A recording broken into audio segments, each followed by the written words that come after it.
I live in Baja California, where our water, where the region I'm in, comes from the same place where Southern California gets their water. And since I'm in the shadow of Empire, my water gets shut off randomly. Yeah, And and almost trying to fight against that, an American corporate funded think tanks are running hit pieces against him. it's, I don't know. Well, I've heard stories about, I call it mainland Mexico. Everybody here calls it the South. Yeah. But um, I've heard stories of there's certain places where people have a time that they can get water, and you don't really understand how important it is to have running water until the shit gets shut off. Like, this ain't a camping trip, man. This is my life. Well, what's the line? Kurt Hackbarth, who's another writer people should Mhm. be listening to. We have him on Left Reckoning a lot. Wrote a great piece in Jacobin. It's like, it's not drought, it's plunder.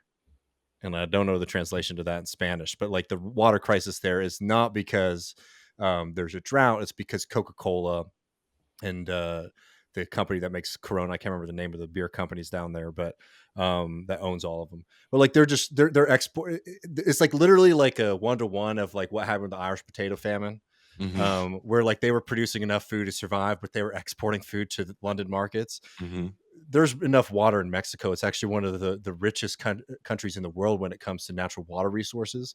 But they're just, it's all coming into the United States, into global markets, right? And it's like, that's capitalism for you. Yeah. Same thing with a lot of the produce here. It's frustrating.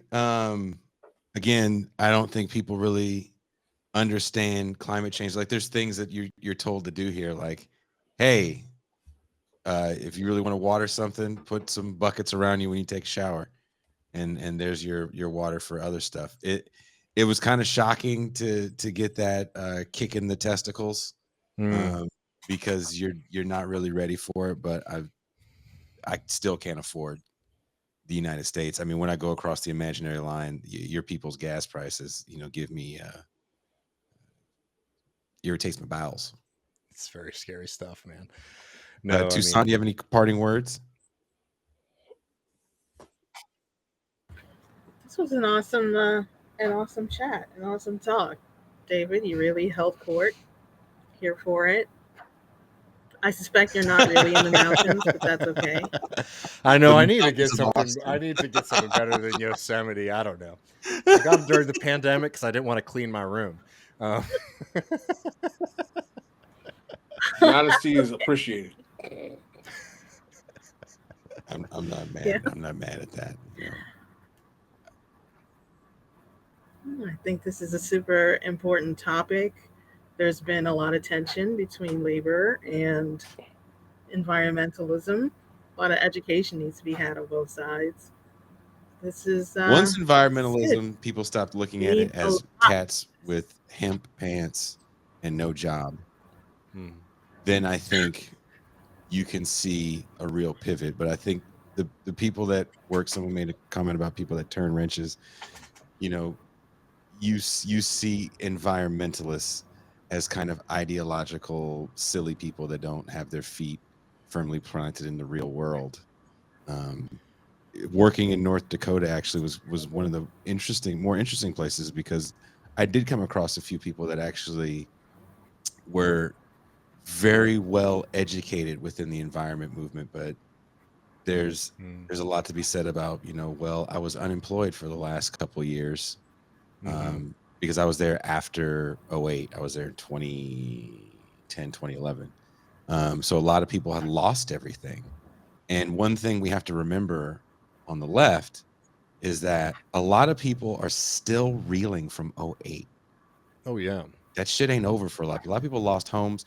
Maybe they're not homeless, but they're no longer homeowners. And there is a lust to get back to 2004.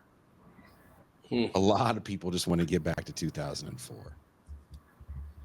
whatever that looks like for them. Yeah, I mean, Unless this is like the big threat that I think, like, from like the environmental movement. Not to throw a wrench as we're wrapping up, you see it very very clearly in these things like the degrowth movement, that sort of are very willing to take austerity politics, um, as the solution and the roadmap for dealing with climate change, and that is just never going to be popular. And I think people are right to reject that kind of policy when it's not like that's the only option, but that is the option that the state is most likely to make. You see all of the ways that the government wants to deal with climate change is on the back end. So we're going to increase the gas, the gas tax. Well, what does that do in a country that has no public transportation, where most people have to drive even longer because the rents in this country are completely out of control to get to work? That doesn't stop people from driving. That just means that working people have to pay more out of their pocket to do it. And it's not going to be surprising that you're going to see backlash to that kind of thing. When instead of taking your, focusing your scope per se, metaphorically, of course, on the oil executives, they want to focus on consumers, and that is the dominant plank of a lot of people in the kind of liberal environmental movement, and certainly in the Democratic Party. And we're finally seeing a breakthrough and a change. It's not enough.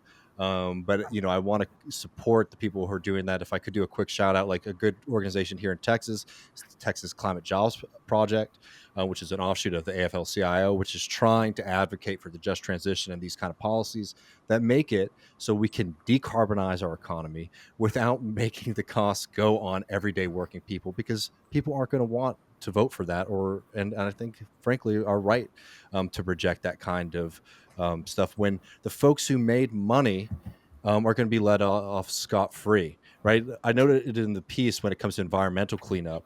In Texas, the profits from the oil industry are privatized, the costs are socialized. And if that's how we're going to be doing environmental policy, as just the exact same kind of formula as what got us into this mess, we're really, really looking at a bleak situation, which, again, it doesn't have to be. Thank you for watching. Please don't forget to hit like and subscribe on your way out. You can catch the live stream of This Is Revolution every Tuesday through Thursday at 6 p.m. Pacific Time and Saturday, 9 a.m. Pacific Time. This is Revolution.